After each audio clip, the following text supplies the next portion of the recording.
La esposa de mi hijo me propuso algo indebido, y cuando la rechacé, destruyó a toda mi familia con una sola mentira.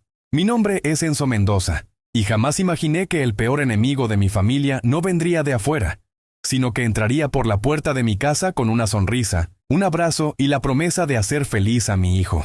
Lo que empezó como un matrimonio lleno de ilusiones, terminó convirtiéndose en una guerra donde todos perdimos algo. Esta historia ocurrió en Argentina, y aunque todavía me cuesta recordar algunos momentos, necesito contarla porque guardar silencio solo hizo que el daño creciera. Nací y crecí en un pequeño pueblo de la provincia de Córdoba. Mi esposa, Marta, y yo, levantamos nuestra vida trabajando en una carpintería familiar.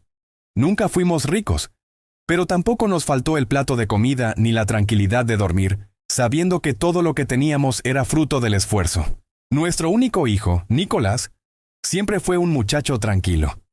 Desde chico tuvo un carácter noble, demasiado noble, diría yo. Confiaba en cualquiera y siempre veía lo mejor en las personas.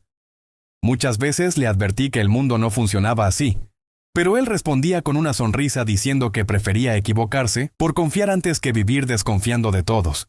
Cuando cumplió 27 años, conoció a Valeria en una fiesta organizada por unos compañeros del trabajo. Ella era simpática, inteligente y sabía exactamente qué decir para caerle bien a cualquiera. En pocos meses ya era parte de todas nuestras reuniones familiares. Mi esposa estaba encantada. Es una chica muy educada, Enzo. Yo asentía, aunque algo me incomodaba. No podía explicar qué era. No encontraba una actitud concreta para señalar. Solo tenía esa sensación que uno desarrolla después de muchos años tratando con personas. Había algo demasiado calculado en ella. No dije nada porque tampoco quería convertirme en ese suegro que critica a la pareja del hijo sin motivos. Pasó un año y se casaron. Al principio todo parecía normal.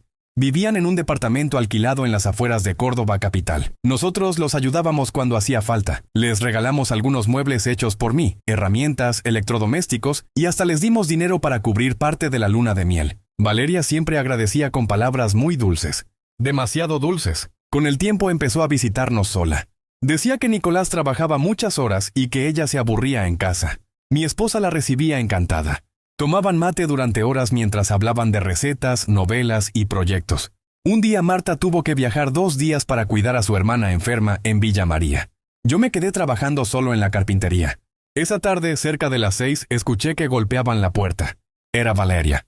Traía una bandeja con facturas. Pensé que estaría solo y quise traerle la merienda. Me sorprendió. Le agradecí y la invité a pasar. Conversamos unos minutos sobre Nicolás, el trabajo y algunos arreglos que pensaban hacer en el departamento.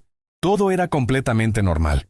Hasta que cambió. De repente comenzó a preguntarme cómo había sido mi juventud. Si había tenido muchas novias. Si todavía me sentía atractivo para las mujeres. Me reí con incomodidad. Pensé que estaba bromeando. Pero ella seguía acercándose cada vez más. En un momento apoyó una mano sobre la mía. No la retiró. La miré confundido. Ella sonrió. ¿Nunca sintió curiosidad por saber cómo sería estar con una mujer más joven? Sentí un frío recorrerme la espalda. Retiré la mano inmediatamente. Creí haber escuchado mal. Valeria. No sé qué intentas hacer, pero esto está completamente fuera de lugar. Ella no pareció avergonzarse. Al contrario, se acercó todavía más. Nicolás nunca se enteraría. Me levanté de golpe. Andate. Ella sonrió como si estuviera disfrutando la situación. Piénselo. Te dije que te vayas. Entonces cambió completamente la expresión. Pasó de sonreír a mirarme con una frialdad que jamás olvidaré. Antes de salir dijo una frase que en ese momento no entendí. Las personas siempre creen primero a quien llora. Cerró la puerta. Me quedé inmóvil. No le conté nada a Marta cuando volvió. Pensé que si hablaba podía destruir el matrimonio de mi hijo por algo que quizá jamás volvería a repetirse. Creí que había hecho lo correcto. No tenía idea de que ese silencio sería el peor error de toda mi vida. Durante los días siguientes intenté convencerme de que todo había terminado ahí. Seguí trabajando en la carpintería como siempre, atendiendo clientes, entregando muebles y ocupando mi cabeza para no pensar en aquella conversación. Cada vez que recordaba la frase de Valeria, un escalofrío me recorría el cuerpo. Las personas siempre creen primero a quien llora. No entendía por qué la había dicho, hasta que lo descubrí. 2 semanas después, un domingo al mediodía, Nicolás llegó solo a casa. Ni siquiera saludó como de costumbre. Entró con el rostro desencajado, los ojos rojos y los puños apretados. ¿Podemos hablar? Sentí que algo andaba mal. Nos sentamos en el patio mientras Marta preparaba el almuerzo. Mi hijo evitaba mirarme. Después de un largo silencio preguntó, «Papá, necesito que me digas la verdad». «¿Sobre qué?», respiró hondo. Valeria me contó algo muy grave. Sentí que el corazón se me detenía. «¿Qué te dijo?», bajó la cabeza. «Dice que hace unas semanas vino a visitarte porque mamá estaba de viaje, y que vos intentaste besarla». Por un instante el mundo desapareció. No podía creer que hubiera tenido el descaro de dar vuelta a toda la historia. «Eso es mentira». Nicolás cerró los ojos. Dice que se defendió y salió corriendo porque le dio miedo. Fue exactamente al revés. Mi voz llamó la atención de Marta, que salió inmediatamente al patio. «¿Qué está pasando?». Nicolás comenzó a llorar. «Nunca lo había visto así, mamá». Valeria dice que papá quiso propasarse con ella. Marta quedó completamente inmóvil. Me miró buscando una explicación. Entonces conté absolutamente todo, cada palabra, desde que Valeria apareció con las facturas hasta la propuesta que me hizo. Esperaba que mi hijo reaccionara, pero no ocurrió. Sacudía la cabeza una y otra vez. «No puedo creer que inventes algo así para defenderte». Esas palabras me atravesaron como un cuchillo. ¿De verdad pensás que soy capaz de hacerle eso a tu esposa? No sé qué pensar. Soy tu padre, y ella es mi mujer. Aquella respuesta terminó de romperme. Durante casi 30 años había tratado de enseñarle valores, respeto y honestidad. Había trabajado de sol a sol para que nunca le faltara nada. Y ahora dudaba de mí por la palabra de alguien que apenas llevaba un año en la familia. Marta intervino. «Nicolás, tu papá jamás haría una cosa así». Pero él ya no escuchaba. Se levantó de la silla. «Necesito tiempo». Antes de irse agregó una frase que todavía me duele recordar. «Mientras esto no se aclare, prefiero que no se acerquen a nuestra casa». Se fue. El almuerzo quedó servido sobre la mesa. Nadie volvió a tocar un plato. Durante las semanas siguientes intentamos comunicarnos con él. No respondía a los mensajes, no atendía las llamadas. Cada intento terminaba igual, silencio. Valeria, en cambio, comenzó a moverse con una rapidez impresionante. Visitó a algunos familiares, habló con vecinos, llamó incluso a 2 de las hermanas de Marta. Siempre contaba la misma versión, que había sufrido un momento horrible, que había guardado silencio para proteger a la familia, que finalmente había reunido fuerzas para contarlo. Y lloraba. Lloraba con una facilidad que impresionaba a cualquiera. Pronto comenzaron las miradas incómodas, los murmullos, las conversaciones que se detenían cuando yo aparecía. Un cliente de años dejó de venir a la carpintería. Después otro, y otro más. Un amigo de toda la vida cruzó de vereda para no saludarme. Nunca me había sentido tan solo. Lo peor ocurrió durante el cumpleaños número 70 de mi cuñado. Toda la familia estaba reunida. Cuando Marta y yo llegamos, el ambiente cambió por completo. Las conversaciones se apagaron. Algunos bajaron la mirada, otros directamente nos dieron la espalda. Minutos después apareció Nicolás junto a Valeria. Ella caminaba abrazada de él, como si necesitara protección. Al verme fingió ponerse nerviosa. Se escondió detrás de mi hijo. Mi cuñada se acercó y con mucha vergüenza nos pidió hablar aparte. «Enzo, perdóname, pero algunos invitados están incómodos con tu presencia». No podía creer lo que estaba escuchando. «¿Me estás echando de la fiesta? No quiero problemas». Marta explotó. «¿Nos conocen hace 40 años y prefieren creerle a una persona que llegó ayer?». Nadie respondió. El silencio fue suficiente. Nos fuimos. Mientras caminábamos hacia el auto escuché algunas voces. «Pobre chica. Qué valentía denunciar al suegro». Menos mal que Nicolás la apoyó. Sentí que me faltaba el aire. Aquella noche entendí que una mentira bien construida podía destruir una reputación que había tardado toda una vida en levantar. Sin embargo, todavía faltaba el golpe más duro. 3 días después recibí una notificación judicial. Valeria no solo había convencido a mi hijo y a buena parte de la familia, también había decidido llevar aquella mentira hasta las últimas consecuencias. Cuando vi el sobre la mesa de la cocina, pensé que sería alguna notificación relacionada con impuestos de la carpintería. Ni siquiera imaginé lo que estaba a punto de leer. Lo abrí con tranquilidad. Esa tranquilidad duró apenas unos segundos. Era una denuncia formal presentada por Valeria. En el escrito aseguraba que yo había intentado aprovecharme de ella cuando estábamos solos en mi casa y que, desde ese día, vivía con miedo cada vez que coincidíamos en una reunión familiar. Me quedé mirando las hojas durante varios minutos. No entendía cómo una mentira podía estar escrita con tanto detalle. Había horarios, descripciones de la ropa que supuestamente llevaba puesta, frases que jamás pronuncié y hasta una reconstrucción completa de una escena que nunca ocurrió. Marta leyó el documento y rompió en llanto. ¿Cómo puede inventar todo esto? No supe qué responder. 2 días después tuve que presentarme acompañado por un abogado. Era la primera vez en mi vida que entraba a un despacho judicial como denunciado.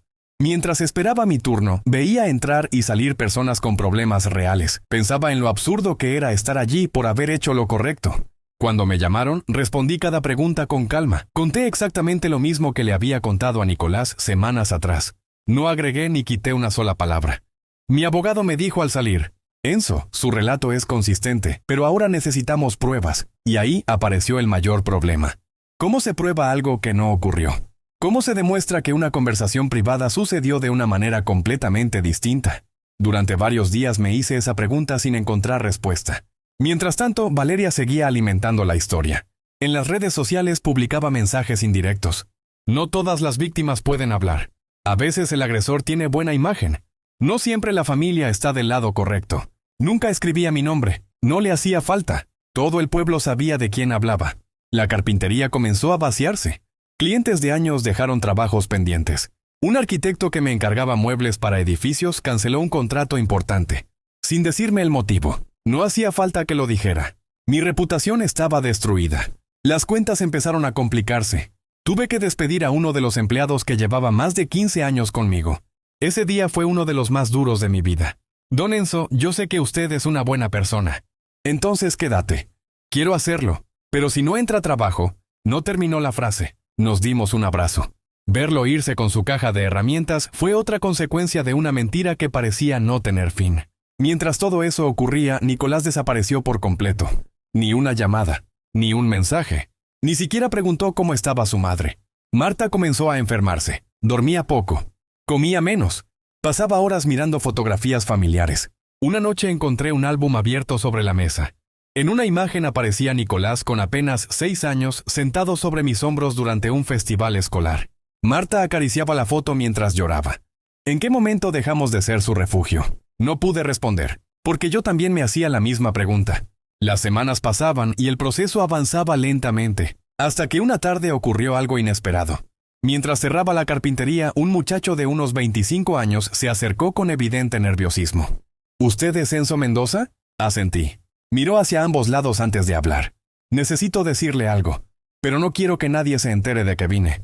Lo invité a pasar. Nos sentamos en la oficina. El joven tardó varios minutos en animarse. Finalmente dijo: Yo conozco a Valeria desde hace años. Sentí que el corazón empezaba a acelerarse. ¿De dónde?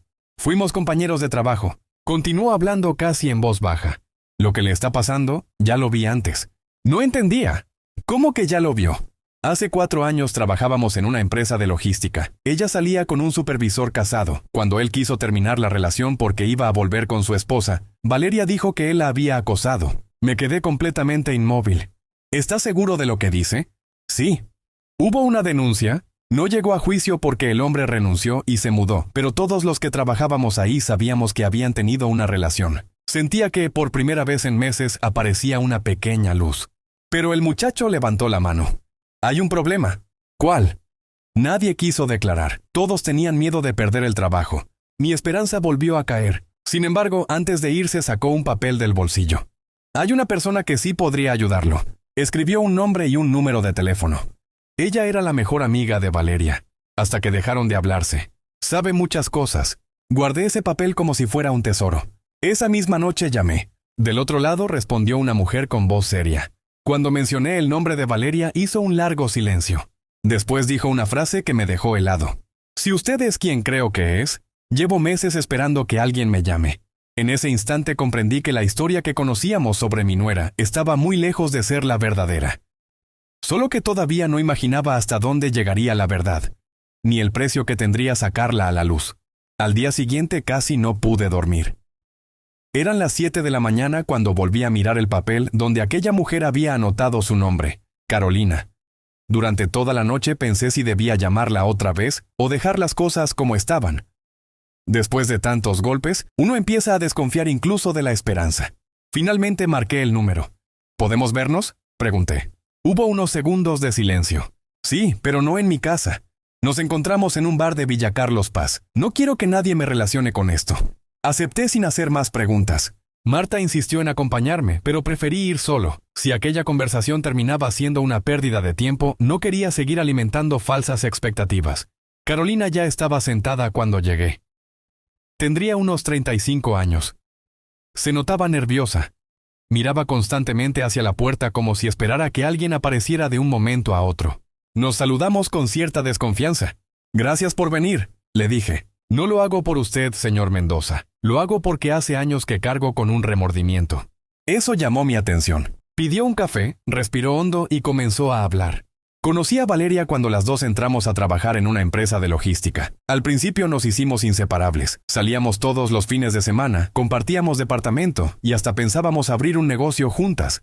Mientras hablaba, su expresión cambiaba. Era evidente que recordar aquella época le resultaba incómodo. Pero con el tiempo empecé a conocer otra cara de ella. ¿A qué se refiere? Valeria tenía una costumbre muy peligrosa. Siempre necesitaba controlar a las personas. Si alguien hacía exactamente lo que ella quería, era encantadora. Si alguien le decía que no, se convertía en otra persona. No la interrumpí. Le gustaba probar hasta dónde podía manipular a los demás. Lo hacía con compañeros de trabajo, con parejas, con amigos, incluso conmigo. Cada palabra coincidía con lo que yo había vivido. ¿Y por qué dejaron de ser amigas? Carolina bajó la mirada. Porque un día intentó hacerme responsable de un dinero que había desaparecido de la empresa. Sentí un nudo en el estómago. ¿Qué pasó? Había un faltante en la caja chica. Ella fue quien tomó el dinero, pero convenció a varios compañeros de que yo era la culpable. ¿Y pudieron demostrar la verdad? Asintió. Las cámaras de seguridad mostraron todo. Entonces, no la despidieron porque devolvió el dinero antes de que hicieran la denuncia. Pero desde ese día nuestra amistad terminó. Aquella información empezaba a dibujar un patrón. No era un hecho aislado, era una forma de actuar. Sin embargo, todavía faltaba lo más importante. ¿Usted sabe algo sobre la denuncia que hizo contra mí? Carolina me miró fijamente. No estuve presente cuando ocurrió lo que usted cuenta, pero sí sé una cosa. Esperé en silencio. Valeria siempre decía que la mejor manera de destruir a alguien era hacer que perdiera la confianza de su propia familia. Sentí un escalofrío. Era exactamente lo que había conseguido. Carolina abrió su bolso y sacó un teléfono viejo. Conservo este celular porque nunca borré las conversaciones de aquellos años. Empezó a revisar archivos. Después de unos minutos encontró varios mensajes. No hablaban de mí, pero sí mostraban cómo Valeria se jactaba de manipular situaciones para quedar como víctima. En uno de ellos escribía: «La gente siempre cree más en quien llora primero». Cuando leí esa frase, el corazón empezó a latirme con fuerza. Era exactamente la misma oración que me había dicho antes de salir de mi casa. No podía ser una coincidencia. Mi abogado revisó los mensajes esa misma tarde. Esto no prueba su inocencia directamente, me explicó, pero demuestra un patrón de conducta que puede ser muy importante. Por primera vez en meses sentí que el panorama empezaba a cambiar. Sin embargo, la alegría duró poco. 3 días después recibí la visita de un vecino. Entró a la carpintería con expresión preocupada. «Enzo, creo que deberías saber algo». «¿Qué pasó?» Vi a Valeria entrando a la casa de don Ricardo. Fruncí el ceño. Don Ricardo era uno de los miembros más respetados del pueblo. Había sido director de la escuela durante décadas y presidía la comisión vecinal. Su palabra tenía muchísimo peso. ¿Y eso qué tiene de raro? El vecino dudó antes de responder. Que estuvo casi 2 horas con él, y al salir lo vi muy serio. No le di demasiada importancia. Hasta que, al día siguiente, comenzaron a circular nuevos comentarios. Según decían, don Ricardo estaba organizando una reunión con varios vecinos para pedir que la carpintería dejara de trabajar con instituciones públicas del pueblo. No existía ninguna prueba contra mí. No había una sentencia. Ni siquiera había terminado la investigación. Pero la condena social ya estaba en marcha. Esa noche comprendí que Valeria no solo quería separarme de mi hijo. Quería dejarme sin trabajo, sin prestigio y sin la vida que me había costado 40 años construir. Y mientras ella seguía moviendo las piezas en silencio, yo todavía no sabía que alguien muy cercano a Nicolás empezaba, por fin, a desconfiar de la historia que ella había contado. Ese detalle terminaría cambiando el rumbo de todo, aunque todavía faltaba el momento más difícil de enfrentar. A la mañana siguiente decidí que ya no podía seguir esperando. Con las conversaciones que Carolina había conservado y su disposición a declarar, mi abogado solicitó que fueran incorporadas al expediente. No eran una prueba definitiva de mi inocencia, pero sí demostraban que Valeria tenía antecedentes de manipular situaciones para presentarse como víctima, cuando las cosas no salían como ella quería. Mientras tanto, ocurrió algo que ninguno de nosotros esperaba. Nicolás apareció en la carpintería. Habían pasado casi 8 meses desde la última vez que lo vi. Entró lentamente, tenía barba, estaba más delgado y parecía haber envejecido varios años en pocos meses. Nos quedamos mirándonos sin decir una palabra. Fue él quien rompió el silencio. ¿Podemos hablar? No respondí. Simplemente señalé una silla. Durante unos minutos ninguno encontró las palabras, hasta que mi hijo respiró hondo. Papá, creo que me equivoqué. Sentí una mezcla de alivio y dolor. No era suficiente escuchar esas palabras después de todo lo que había pasado, pero al menos significaban que algo había cambiado. ¿Qué ocurrió? Nicolás bajó la cabeza. Empecé a notar contradicciones. Me contó que, desde hacía semanas, Valeria cambiaba algunos detalles de la historia cada vez que alguien le preguntaba por aquel supuesto episodio.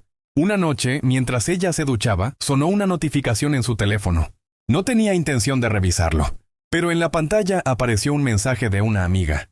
No podés seguir con esta mentira para siempre. Aquella frase le llamó la atención. Cuando abrió la conversación, descubrió algo que jamás imaginó.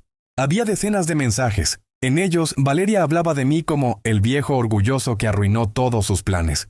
También decía que, si conseguía que Nicolás rompiera completamente conmigo, algún día podrían convencerme de vender la carpintería a un precio muy por debajo de su valor. Y había una frase que terminó de derrumbar todo. Si no aceptó cuando estuve sola con él, entonces aprenderá lo caro que cuesta decirme que no. Nicolás sintió que el mundo se le venía abajo. No la enfrentó en ese momento. Primero hizo copias de toda la conversación y las guardó. Después habló con Carolina, cuyo nombre encontró entre antiguos contactos de Valeria. Ella confirmó todo lo que ya nos había contado. Recién entonces comprendió que durante meses había vivido engañado. Cuando terminó de hablar, levantó la vista. Tenía los ojos llenos de lágrimas. Perdóname, papá. No pude responder enseguida. Había esperado escuchar esas palabras durante demasiado tiempo. Pero el daño ya estaba hecho. No es tan fácil, hijo. Él asintió. Lo sé. ¿Sabes cuántas noches tu madre lloró creyendo que había perdido a su hijo? No respondió.